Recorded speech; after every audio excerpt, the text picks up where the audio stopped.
Hey folks, this is Tom Nash. Welcome back to another video. If this is your first time here, don't click nothing, don't smash nothing, don't buy nothing, just listen. Now in today's video, we're talking about Ron Barron. He's one of the world's best investors. He's a billionaire early stage Tesla investor. And he was just on CNBC talking about Tesla as well as the rest of the market. And he dropped some really incredible insights about the stock market and Tesla that every single long-term investor has to hear. Now, you don't want to miss this video. It's not going to be long, and it's going to be packed with a lot of insights from Ron and myself. But as you know in my videos, I never hold you hostage. So the bottom line comes first. His bottom line was, verbatim, and I'm quoting Ron Barron here, "I can't believe how cheap stocks are right now." And that was literally what he said, no paraphrasing. So, because I don't think I'm more important than Ron Barron, I'm going to roll the clip first, and then I'll share with you my analysis, my strategy, my insights, but you got to give Ron Barron his props. So he's going to go first. I'm going to go second. Let's roll the clip. What makes people very unsettled right now, all the things that are happening so quickly. A year from now, things will look better. But stock prices, I've been saying for a little while now, I can't believe how cheap they are.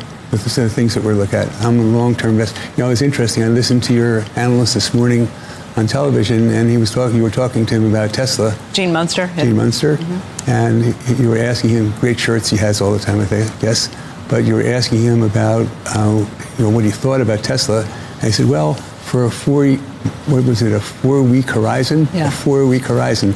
So that was his mindset, a 4-week horizon. And then, I think he did say for a 4-week you could see some volatility, but longer term he was a fan. Yeah, but I mean, he was focusing on 4 weeks. Right. And basically, I met Elon in 2010, and it took me 4 years before I invested anything. And between 2014 and 16, invested $400 million, and we made $6-7 billion on that.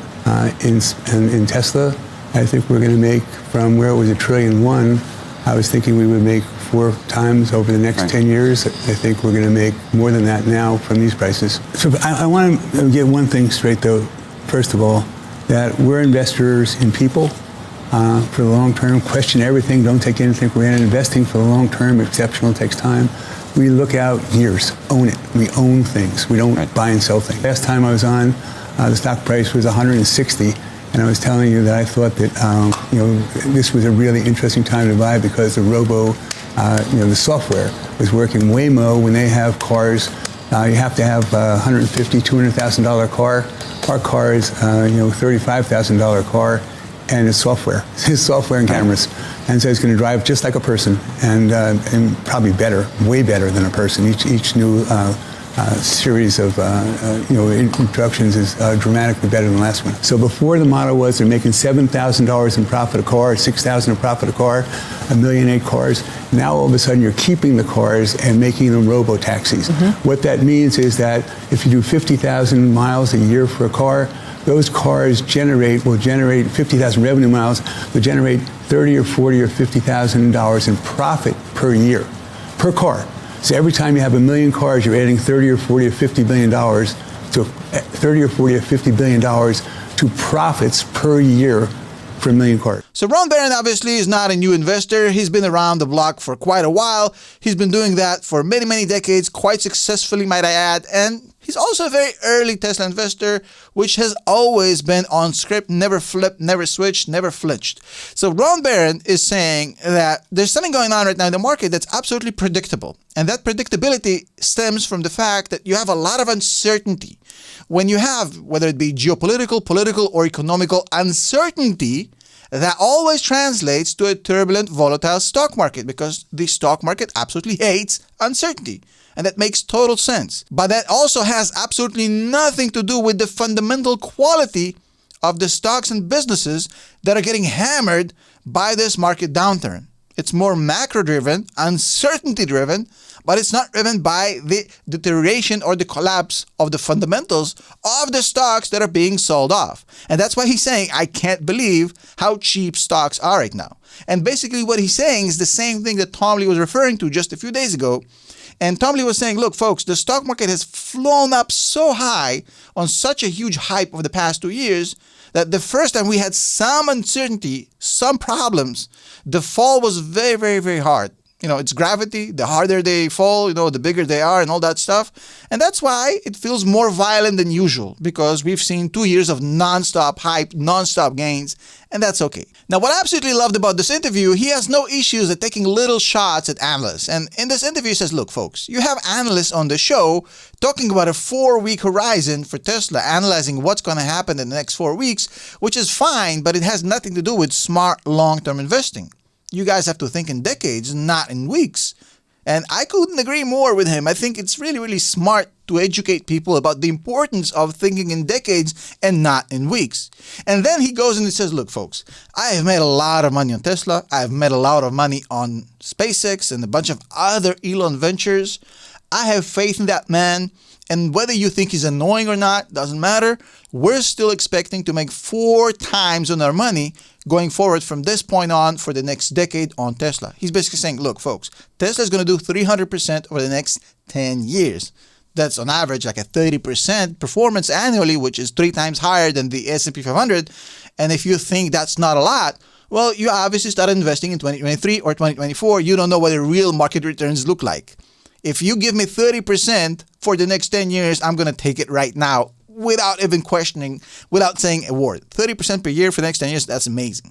Now, he also talks about the fact that Tesla still has a lot of proving to do. He got a little bit of pushback from the panel saying, well, Ron, how do you see Tesla get over this hump? Because, Elon Musk antics and politics and all that stuff. And he said, look, folks, Elon Musk is clearly the world's, one of the best CEOs in the world. He's definitely a top 3 CEO, if not better.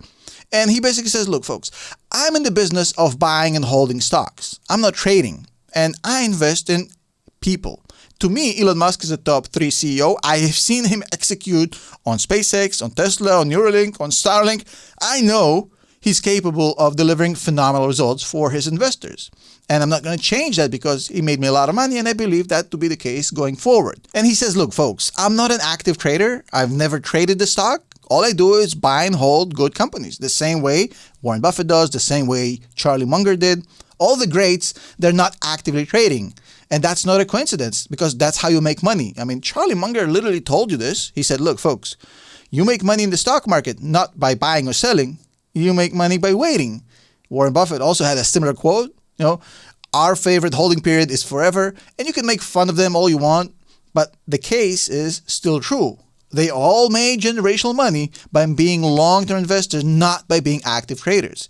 And it says, look, folks, you think that Tesla is just a car company? Sure, don't invest. That's fine. I don't have to have you invest in the company for me to believe in it. Exactly what I keep saying. Trust in your thesis, not in what some other people are saying about the stock. You don't care what strangers think about you. You shouldn't care what strangers think about the stock you invested in. And it says, look, folks, look at 2020, look at 2025. How far did Tesla come in that time frame? And I'll show you in a second how far, because this is pretty spectacular. If you look at the numbers, they're pretty insane. If you just held the stock and did nothing except holding the stock for the past 5 years, you've returned 565%. With all the turbulence, all the volatility, all of this. So Ron Barron isn't wrong. But to me, I understand the difficulty for a retail investor. He's a billionaire. He's been at it for many, many decades. It's easy for him. I understand that if you recently start investing, if you're a little bit more inexperienced, it's not an easy thing to sit here and look at Tesla being down 36% since January 1st. It's not easy to look at Tesla going back all the way down to October 2024 prices. The market right now is on extreme fear, on the fear and greed index, and you have S&P 500 down 5%, the NASDAQ is down 10%. It's very, very hard. And then you look at Elon, make it even worse by going into politics and annoying 50% of his customers by being political. And you're basically looking at Tesla, well, peak to trough, from the highest point to the lowest point, it's down 50%. Obviously, that leads to a lot of fear, uncertainty, panic, doubt, from new investors, from existing investors. I totally understand, but you're going to feel much better after today's video because you're going to have all the information. Not because I'm going to convince you to buy or sell. That's not what I do. But I will teach you how to think for yourself, and I'll give you the proper information to analyze this process rationally, logically, so we can screen out all this media hysteria out and just stay with the facts. Now, in my community, I've been doing this over the past 5 years, and the results speak for themselves. We have members that have done 400%, 500%, 600%. Just the member that posted a few days ago on our Discord saying he did 178% returns by just dollar cost averaging through the bad times, through the good times, and staying disciplined. 178%, not that bad for somebody who just started investing. Now, what you have to understand that as a long-term investor, you have to, first of all, be able to stomach volatility. I said in my previous video that the volatility aspect of investing is very important because most investors completely confuse that with risk. When they see a stock that's very volatile, like a Palantir, like a Tesla, they assume that they're watching risk. Risk would be losing government contracts for Palantir, or losing a factory in China for Tesla, or Elon Musk leaving for Tesla. That's risk. Volatility is absolutely irrelevant. You have to be able to stomach, ignore it, and leave it alone. That's the hardest part of investing for newer long-term investor. And the super wealthy investors that I just mentioned in this video earlier, they don't trade. They just buy and hold. Buffett, Barron, Munger, all of them, you can go down the list. They have a multi-year view. And that multi-year view doesn't get phased by daily and weekly price fluctuations. That's the one thing you have to master before anything else. Now, they also see these price drops as opportunities, not as problems. And that's the other thing. There's the famous Warren Buffett quote, "When everybody's fearful, I'm greedy." That's not a joke. He didn't just say that. He lives by the mantra. Buffett has been in cash for the better part of a year. Why? Because everybody else were absolutely hyped up. FOMO, love the market. When everybody's greedy, he's fearful. When everybody's fearful, he's greedy. And right now, we're at extreme fear on the fear and greed index. And if you look at the past 5 years, look at what Tesla did to traders. From 300 to 196 in May of 2021. From 404 to 216 in June of 2022. From 300 to 122 in January of 2023.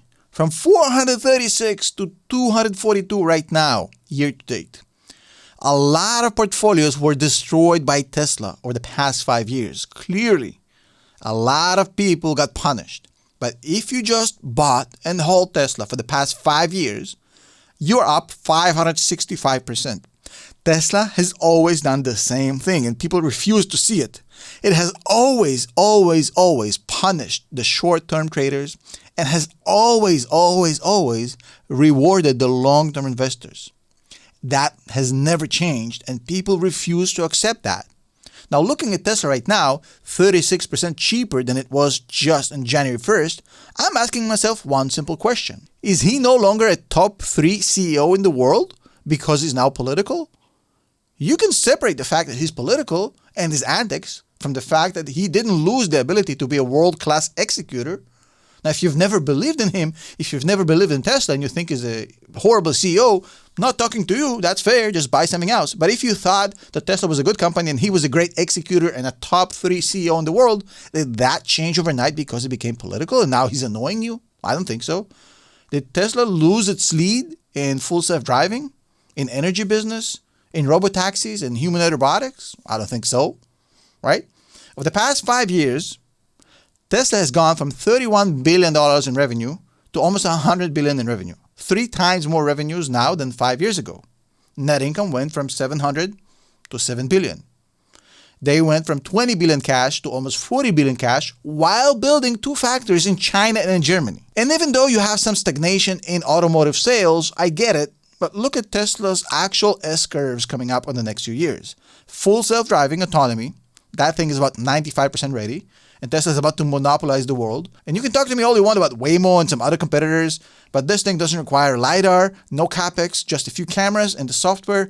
Tesla is about to make 80% gross margin on the software and to become the world's premier autonomous driving provider for all OEMs. Nobody's catching Tesla. They have the most amount of miles, and they are actually moving faster than anybody else. The lead is growing by the day. Nobody's catching Tesla on the autonomous side. And once Tesla unlocks that, the incentive to develop another one basically goes out the window, because at that point, why spend billions of dollars and years of development on the chance that you might develop something that you can literally just license from Tesla at a few dollars. Also, energy business is growing at 100% per year, which is insane. Nobody's talking about the energy business. Essentially, Tesla just became the gold standard in energy storage. That thing is absolutely under the radar. And we haven't even said a word about humanoid robotics, the next global S-curve after AI, in which Tesla is already making huge strides. All of this is absolutely not priced in right now into the stock. And all of this is being trampled and absolutely destroyed by market sentiment that comes from macro. I've told you in my previous video, when you have macroeconomics and uncertainties driving the whole market down, that's your opportunity to pick up the stocks that are fundamentally great, but they're getting dragged down, they're getting wet because everybody sneezes. That's the whole point here. When a stock drops, not because it's fundamentally flawed, not because its thesis went down the drain. When the company is doing better than ever, if you can literally understand what Tesla is doing, and if you can't look at Tesla at more than just a car company, that's fine, it's not for you. But if you understand that Tesla's future is FSD, autonomous, robotics, energy, AI, if that's the case, Tesla has never been better, and yet it's 36% cheaper. The only place where people complain about discounts is just the stock market, and that's what Ron Barron has been saying in the beginning of the video. He can't believe how cheap these stocks are. That is why I want to get people off that hamster wheel, of that roller coaster. Now, of course, you may be a gambler and you love the process. Go right ahead, trade away. But if you don't like emotional roller coasters and you want to get better at long-term investing so you don't have to have the FOMO, the panic, the anxiety, you don't want to time the market, you don't want to be glued to a computer screen trying to figure out what to do next, you just want to get rich slow over the next 10, 15, 20 years, I'll teach you how to become a better long-term investor, not a trader. I'm not going to give you stock picks. I'm not going to give you buy alerts. I'll teach you how to do this for yourself, how to become a long-term investor. Join the academy, patreon.com/Tom Nash. Would love to see you there. I'll see you next one. Peace.